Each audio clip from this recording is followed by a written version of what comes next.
Hello and welcome to the start of your retreat week. As you begin, you may be wondering what exactly you're meant to be doing, what is a retreat, and so on. Well, I thought I'd just start by offering some very simple insights about how retreats can work. The word itself, of course, conjures up images of an army retreating. But then there's also such a thing as a tactical retreat, a stepping back in order to move forward with greater purpose.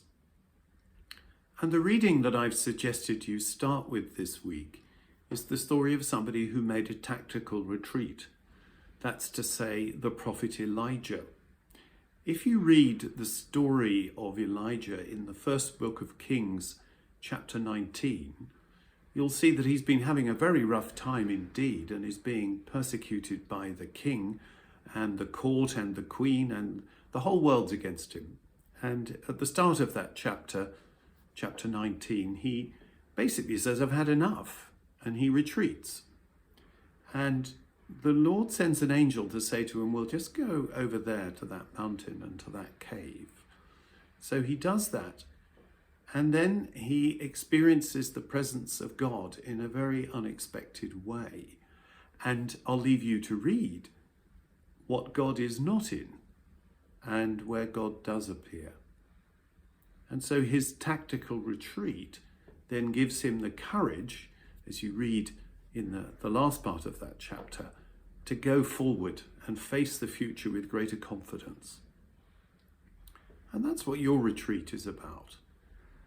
And with Elijah, you can share the experience of finding out where God is not and where God is.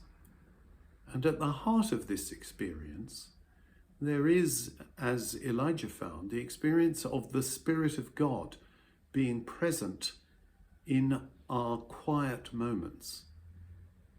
And I offer you this insight to start the week, which is that as we read in the book of Genesis, God made Adam out of the dirt of the earth. And then he breathed his spirit into that lifeless form, and Adam came alive. So there is a very real sense in which my breathing is the breath of God in me. And so that if I can be attentive to my breathing, I can in some sense hear the Spirit of God at work in me. So that might be a helpful exercise to begin the week, to simply find a moment to be still and as quiet as you can find, and relax, and then just breathe deeply, but don't breathe quickly or slowly. Just breathe deeply a couple of times, and then breathe normally, and listen to the sound of your own breathing, conscious that this is the sound of the Spirit of God at work in you. And what a great gift that is, to know that that Spirit of God is so close to us. And I hope that at the start of this week, you can experience the joy of hearing the breath of the loving God in you, and that throughout the week, you may find other ways of discovering God present in your life.